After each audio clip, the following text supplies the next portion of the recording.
Hello दोस्तों, नमस्कार। हम पढ़ रहे हैं सीआरपीसी और सीआरपीसी में अपना अध्याय चल रहा है अध्याय 10। अब अध्याय 10 का जो पहला पार्ट था, पार्ट ए, जो कि अनलॉफुल असेंबली से संबंधित था, सेक्शन 129 से लेकर 132 तक हमने पढ़ लिया था पिछले वीडियो में। अब आज हम पढ़ेंगे इसका पार्ट बी। पार्ट बी है लोक न्यूसेंस से संबंधित, और ये जो चैप्टर है अपना सेक्शन 133 से लेकर 143 तक रहेगा। और इसकी जो मूल सेक्शन है वो है सेक्शन 133। इसका जो पूरी की पूरी जो बाकी जो सेक्शन है इसी सेक्शन 133 पे टिकी होगी कि इसी के बारे में आदेश कैसे दिया जाना है, किसके क्या क्या प्रक्रिया है, वो सारी 137 पे ही है। तो इस सेक्शन को समझना बहुत ही जरूरी है। तो लेते हैं इस सेक्शन को सबसे पहले। तो सेक्शन 133 कहती है कि जनता को कष्ट पहुंचाने वाले कार्यों को हटाने के लिए सशर्त आदेश। तो इसके अंदर क्या है कि किसी ऐसा आदेश दिया जाएगा जो कि ऐसा कार्य, कोई व्यक्ति ऐसा कार्य कर रहा है, कोई ऐसा लोक न्यूसेंस कर रहा है जिससे क्या है कि जनता को क्या है उससे दिक्कत हो रही है, और इसके लिए आदेश देता है। आदेश कौन देता है इसके अंदर कि कोई भी डिस्ट्रिक्ट मजिस्ट्रेट या फिर एसडीएम या फिर राज्य सरकार द्वारा नियमित कोई भी एजुकेटिव मजिस्ट्रेट, यानी कोई भी कार्यपालक मजिस्ट्रेट, ये तीनों के तीनों इसमें क्या है आदेश दे सकते हैं। ये तीनों, इनके पास या तो कोई इतला आती है, इतला किसी भी तरीके से आए, पब्लिक से आए, या फिर पुलिस इनको इतला देती है, या इतला देती है कि ऐसा कुछ हो रहा है कहीं पे न्यूसेंस से संबंधित बात जिससे जनता को कष्ट होने वाला है। और उसमें अगर कोई साक्ष्य भी है तो मजिस्ट्रेट जैसे साक्ष्य ग्रहण करता है। साक्ष्य लेने के बाद मजिस्ट्रेट के पास, इनके पास जो ऊपर बता रखे हैं, इनके पास विश्वास करने का कारण है कि ये जो 6 मामले बताए गए हैं इसमें 1 से लेकर 6 तक, इनमें से कोई मामला बनता है।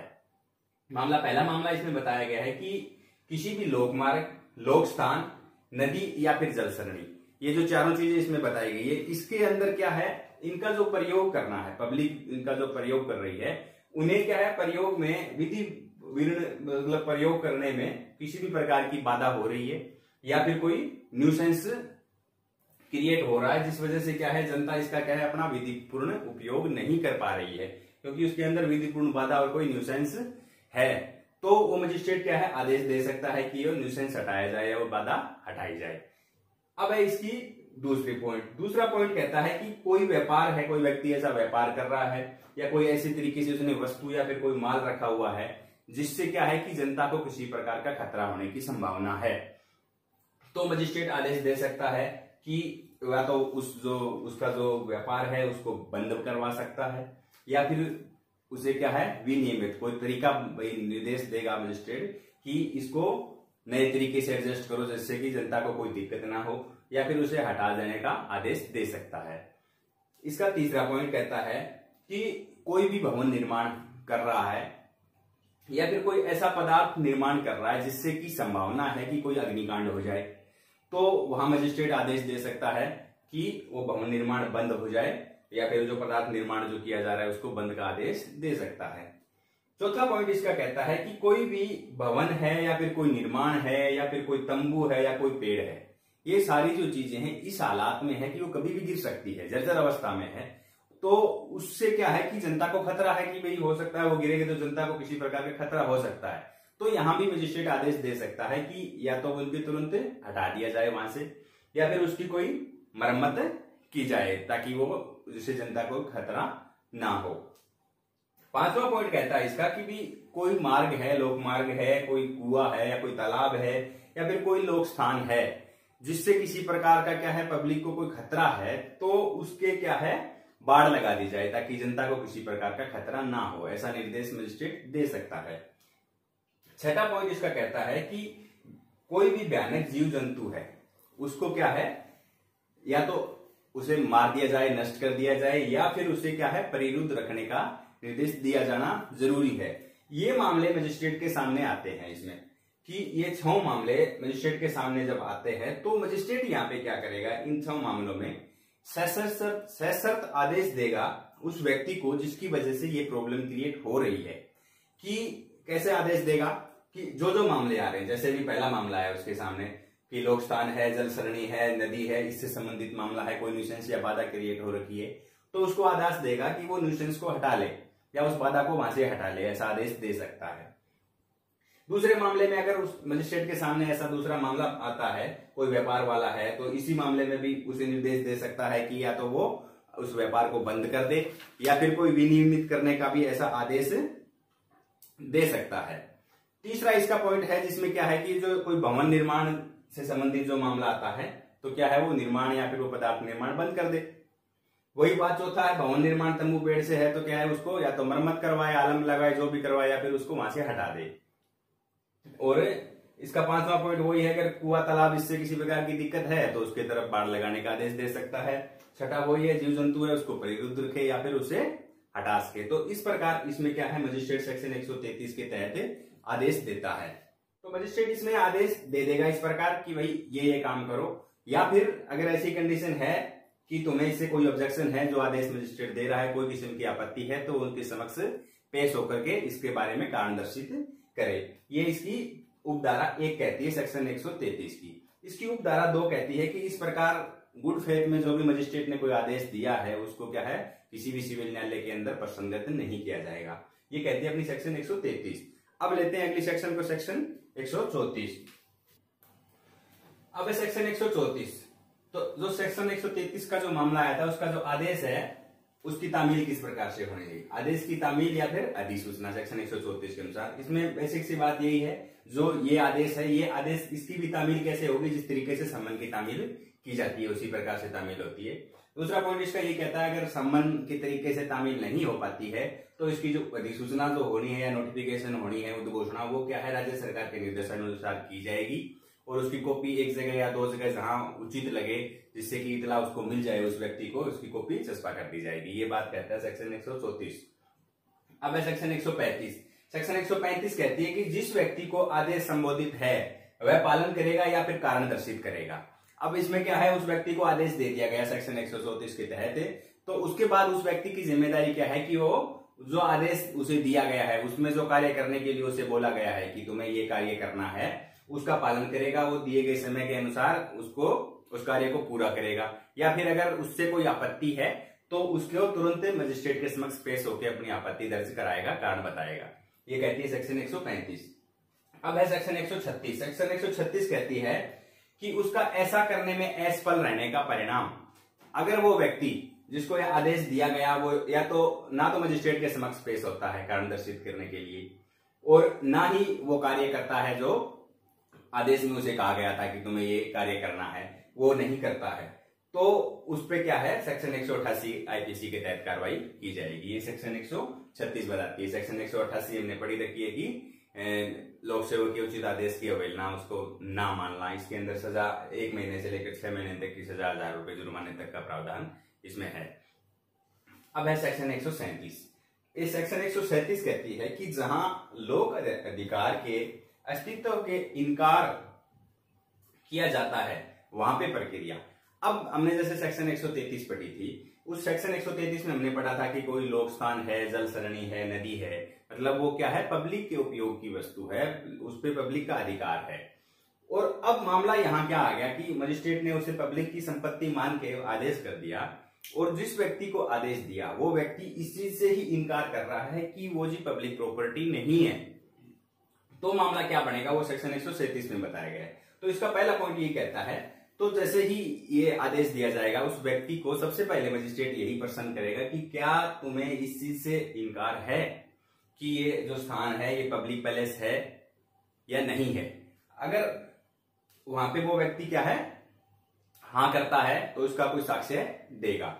दूसरा पॉइंट इसमें कहता है कि अगर उस व्यक्ति ने हाँ करी उसके बाद या तो कोई साक्ष्य है, ऐसा कुछ साक्ष्य अगर मजिस्ट्रेट को ऐसा लगता है कि हाँ ऐसा कुछ है उसमें लोग जो पब्लिक प्रॉपर्टी नहीं है, तो वहां पे क्या है मजिस्ट्रेट को विश्वास होता है तो मजिस्ट्रेट क्या है वो कार्रवाई बंद कर देगा, और तब तक के लिए बंद रखेगा जब तक कि उसका फैसला और जो न्यायालय है जिस न्यायालय में इसका वाद चलेगा वो कोर्ट जब तक इसका निर्णय ना दे देगा तब तक इस पे कोई कार्रवाई नहीं होगी। या फिर दूसरी कंडीशन इसके अंदर है कि उसका जो दावा है कि ऐसी पब्लिक प्रॉपर्टी वाला ऐसा नहीं बन पाता है, कोई साक्ष्य वो नहीं प्रस्तुत कर पाता है, तो अगली फिर कार्रवाई सेक्शन 138 के अनुसार उस पर कार्रवाई की जाएगी। इसकी उपधारा 3 क्या कहती है कि अब इस व्यक्ति को क्या है 137 जो धारा थी इसके पहले पॉइंट उपधारा 1 के अंदर उसको मौका दिया गया था कि क्या तुम्हें इस चीज से इनकार है या नहीं है, कोई साक्ष्य पेश करो कि ये पब्लिक जो ये लोक अधिकार नहीं है। वो व्यक्ति क्या है वहां पे इनकार कर देता है, इनकार नहीं करता है, वो मान लेता है कि हाँ ये लोक अधिकार की वस्तु है, और या फिर कोई साक्ष्य नहीं दे पाता है, दोनों कंडीशन हो जाती है, तो उसके बाद क्या है, उसे अगली कार्रवाई होती है उस पर, जैसे अगली सेक्शन की, तो उस पे उसे बाद में इनकार करने के लिए मौका नहीं दिया जाएगा, क्योंकि एक बार उसे मौका दे दिया गया, बार बार यही सवाल, और इस पे उसे मौका नहीं दिया जाएगा, ये कहता है इसकी उपधारा 3। अब लेते हैं सेक्शन 138 को। अब सेक्शन 138 क्या कहती है कि जहां वह कारण दर्शित करने के लिए हाजिर है वहां पे क्या प्रक्रिया होगी। तो अब जैसे सेक्शन 137 के तहत उस व्यक्ति को मौका दे दिया गया था कि वो लोक अस्तित्व से इनकार करता है या नहीं करता है, वो नहीं करता है, तब की प्रक्रिया सेक्शन 138 में यही है कि इस व्यक्ति जैसे वो हाजिर हो जाता है उसके बाद कारण दर्शित करने के लिए, तो उसका जो साक्ष्य है वो जैसे कि सम्मन मामले में लिए जाते हैं, उसी प्रकार वो साक्ष्य उसके लिए जाएंगे। इसकी उपधारा 1 कहती है। इसकी उपधारा 2 कहती है कि जब वो व्यक्ति कारण दर्शित करता है और मजिस्ट्रेट उसके कारण सुनने के बाद मजिस्ट्रेट को ऐसा लगता है कि जैसा ही मजिस्ट्रेट को लगता है कि नहीं इसके जो कारण है उचित नहीं है, तो वो क्या कर सकता है, जो मूल आदेश था उसको यथावत वहां पे आदेश को अंतिम कर सकता है, या फिर मजिस्ट्रेट को ऐसा लगे कि हाँ इसमें कुछ परिवर्तन की जरूरत है उसके कारण सुनने के बाद, तो उस आदेश में कुछ परिवर्तन के साथ भी उस आदेश को वहां पे क्या है अंतिम कर देगा। और इसकी उपधारा 3 क्या कहती है कि अगर मजिस्ट्रेट को उसके कारण सुनने के बाद लगता है कि नहीं ऐसा कोई मामला नहीं बनता है, तो क्या है वो कार्रवाई वहीं पे बंद कर दी जाएगी, ये कहती है सेक्शन 138।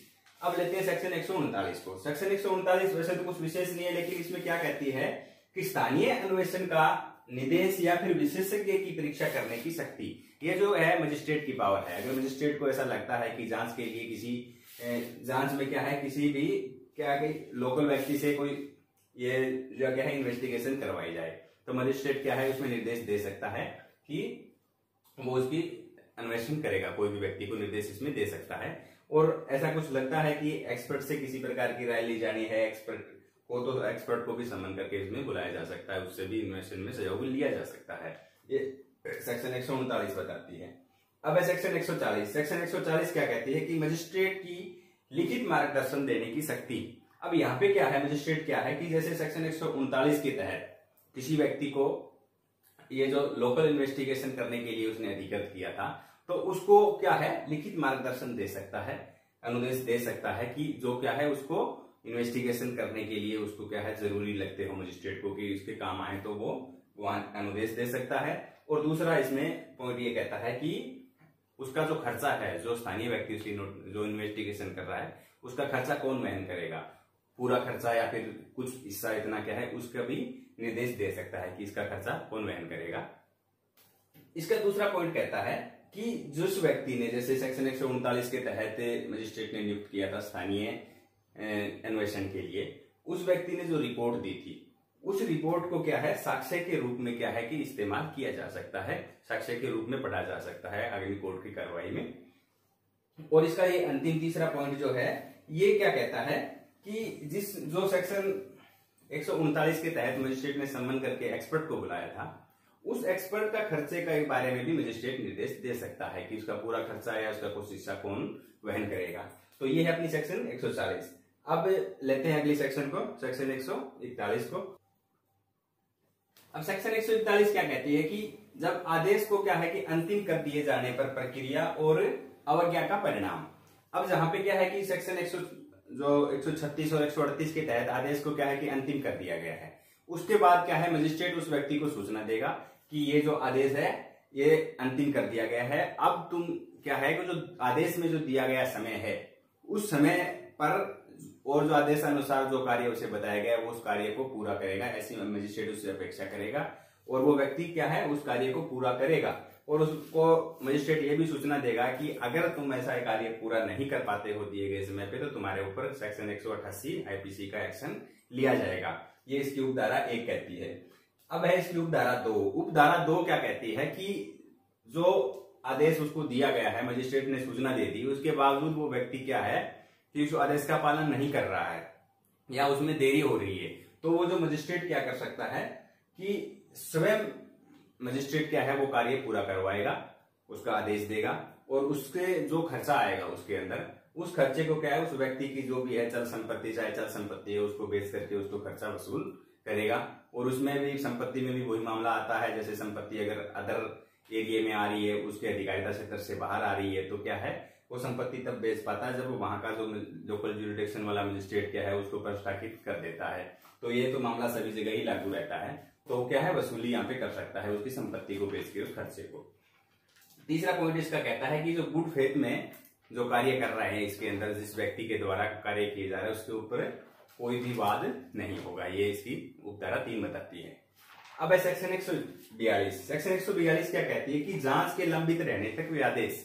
अब क्या है मामला, जैसे कि आदेश दिया जाना है, उसकी जांच की जा रही है और उस जांच के दौरान अगर मजिस्ट्रेट को ऐसा लगता है कि कुछ जो खतरा है ऐसा है कि तुरंत इसका उपाय किया जाना चाहिए, जनता को क्या है अचानक से खतरा मतलब तुरंत होने वाले खतरे से बचाने के लिए कुछ उपाय किया जाना चाहिए, तो मजिस्ट्रेट क्या है अलग से जैसे आदेश दे सकता है कि इसका उपाय करे। उस व्यक्ति को उसके साथ में आदेश दे सकता है कि जब तक वो आदेश जांच जब पूरी हो जाए तब तक जो आदेश आए तब तक इस आदेश का वो पालन करेगा। ये इसकी उपधारा कहती है एक। दूसरी उपधारा, इसकी उपधारा 2 क्या कहती है कि वो व्यक्ति जिस व्यक्ति को क्या है ये आदेश दिया गया था उसके अनुपालन में देरी कर रहा है, तो मजिस्ट्रेट वही वाली बात है, स्वयं कार्य कर सकता है इसके अंदर, उसके खतरे का निवारण करवा सकता है, उससे खर्चा वसूल कर सकता है। इसकी उपधारा 3 वही सेम बात वही कहती है सेक्शन 141 वाली की गुड फेथ में मजिस्ट्रेट द्वारा की गई कोई कार्रवाई पे वाद संस्थित नहीं किया जाएगा।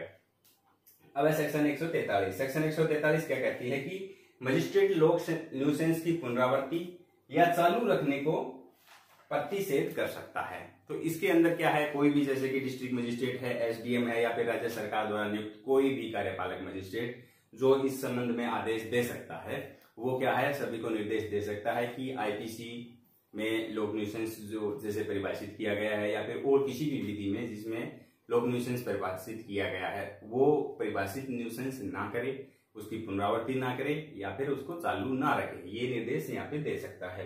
तो दोस्तों अपना ये जो चैप्टर है सेक्शन 133 से लेकर के 143 तक इतना था, इसे मोटा मोटी तौर पर एक बार रिपीट मार लेते हैं हल्का सा कि क्या क्या है इसमें। तो इसमें क्या है मोटा मोटी तौर पर हमने देखा कि सेक्शन 133 के तहत मजिस्ट्रेट डिस्ट्रिक्ट मजिस्ट्रेट इनको क्या है इतला मिलती है कि कोई लोग न्यूसेंस हो रहा है जिससे कि पब्लिक को अपने अधिकारों के प्रयोग में दिक्कत हो रही है, या कोई व्यक्ति ऐसा व्यापार कर रहा है या फिर कोई ऐसा भवन निर्माण है जो कि जर्जर अवस्था में है जिससे क्या है पब्लिक को कोई खतरा हो सकता है। तो मुख्य सेक्शन इसमें 133 ही थी जिसके 6 पॉइंट तो उसे अच्छे से पढ़ लेना। तो इसके तहत मजिस्ट्रेट क्या है आदेश करेगा कि वो क्या है उस खतरे का निवारण किया जाए किसी प्रकार से, जैसे भी मजिस्ट्रेट इसमें निर्देश दे सकता है।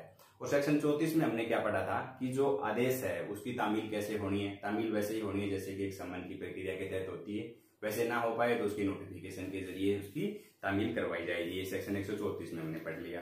उसके बाद हमने सेक्शन 135 में पढ़ा था कि जिस व्यक्ति को आदेश दिया गया है उस व्यक्ति का कर्तव्य है कि वो उस आदेश का पालन करे, या अगर उससे कोई आपत्ति है तो मजिस्ट्रेट के समक्ष पेश होगा और उसको अपना कारण दर्शित करेगा। फिर इसके बाद हमने सेक्शन 136 पढ़ी। इसमें पढ़ा था कि जो व्यक्ति जिसको आदेश दिया गया वो ना तो मजिस्ट्रेट के समक्ष पेश हुआ ना ही उसने आदेश का पालन किया, तो क्या है उसके ऊपर सेक्शन 188 की कार्रवाई की जाएगी, उसका एक्शन ली जाएगा। हमने सेक्शन 136 में पढ़ा था। उसके बाद हमने पढ़ा था सेक्शन 137 में कि मामला क्या है कि लोक अधिकार से संबंधित अगर आता है और वो क्या है व्यक्ति क्या है इनकार कर रहा है कि ये जो मामला है लोक अधिकार के अंतर्गत आता ही नहीं है, तो उस पर क्या कार्रवाई की जानी है। तो सबसे पहले उसे मौका दिया जाता है कि भाई हाँ ऐसा है तो वो कुछ प्रस्तुत करे, कोई साक्ष्य कि हाँ ये लोक अधिकार का मामला नहीं आता। तो अगर ऐसा है तो उसमें क्या है उसकी कार्रवाई वहां सेक्शन 137 में हमने पढ़ा कि कैंसिल हो जाती है। उसके बाद हमने पढ़ी थी सेक्शन 138, वो व्यक्ति जो कारण दर्शित करने के लिए कोर्ट के सामने हाजिर हो जाता है तो मजिस्ट्रेट क्या है उसके कारण से अगर संतुष्ट हो जाता है तो क्या है उस आदेश को पूरी तरह कैंसिल भी कर सकता है, या फिर संतुष्ट नहीं होता है तो उसे यथावत भी क्या है आदेश को लागू कर सकता है या उसमें कुछ परिवर्तन के साथ लागू कर सकता है। ये हमने सेक्शन 138 में पढ़ा था। उसके बाद सेक्शन 139 पढ़ी थी हमने। सेक्शन 139 में क्या पढ़ा था कि मजिस्ट्रेट को लगता है कि जांच के लिए कुछ स्थानीय नोटिस उसकी अन्वेषण की जरूरत है तो मजिस्ट्रेट क्या है किसी एक्सपर्ट को भी बुला सकता है या किसी व्यक्ति से स्थानीय अन्वेषण करवा सकता है। ये सेक्शन 139 में। सेक्शन 139 में क्या पढ़ा कि जो 39 में जिस व्यक्ति को स्थानीय अन्वेषण के लिए नियुक्त किया गया है उसको लिखित में निर्देश दे सकता है, उसका खर्चा कौन वहन करेगा इसके बारे में भी सेक्शन 140 में मजिस्ट्रेट निर्देश दे सकता है। उसके बाद पढ़ी थी हमने सेक्शन 141। सेक्शन 141 में ये पढ़ा था कि जब आदेश अंतिम हो गया है उसकी सुनवाई के बाद सेक्शन 136 या 138 के तहत, उसके बाद अगर वो क्या प्रक्रिया होगी, उसकी अगर अवज्ञा करेगा तो क्या परिणाम होगा, तो उसमें क्या है, मजिस्ट्रेट निर्देश दे देता है इसमें कि तुम उस आदेश का पालन करो। अगर वो पालन नहीं करता है तो उस पर भी सेक्शन 188 की कार्रवाई की जाएगी, और वो नहीं करता है तो उस न्यूसेंस को क्या है, मजिस्ट्रेट खुद हटवा सकता है, उसका खर्चा उससे वसूल कर सकता है। ये हमने सेक्शन 141 में पढ़ लिया। उसके बाद है सेक्शन 142 में क्या बताया गया था कि अगर जब तक जांच लंबित है तो लंबित और क्या है, कुछ व्यादेश देना जरूरी इसलिए है कि जनता को तुरंत खतरा हो सकता है, उस खतरे के निवारण के लिए कुछ आदेश दिया जाना है, तो वो सेक्शन 142 के तहत दिया जाएगा। उस व्यक्ति को निर्देश दिया जा सकता है कि वो तब तक उस न्यूसेंस को हटा दे कोई, या फिर मजिस्ट्रेट स्वयं भी, अगर वो व्यक्ति नहीं कर रहा है ऐसा तो मजिस्ट्रेट स्वयं करवा सकता है। ये सेक्शन 142 में हमने पढ़ा था। और सेक्शन 143 के अंदर ये पढ़ा था कि मजिस्ट्रेट जो है लोक न्यूसेंस की पुनरावृत्ति और या फिर चालू रखने के लिए प्रतिषेधित कर सकता है। इसमें डिस्ट्रिक्ट मजिस्ट्रेट या फिर कोई भी कार्यपालक मजिस्ट्रेट इसमें ऐसे आदेश दे सकते हैं। तो ये है अपना चैप्टर सेक्शन 133 से लेकर के सेक्शन 143 तक। उम्मीद है आपको बेहतर से समझ आ गया हो। बाकी और कोई आपको ऐसा लगे कि कुछ परिवर्तन की डिमांड है, कोई सजेशन है, तो आप मुझे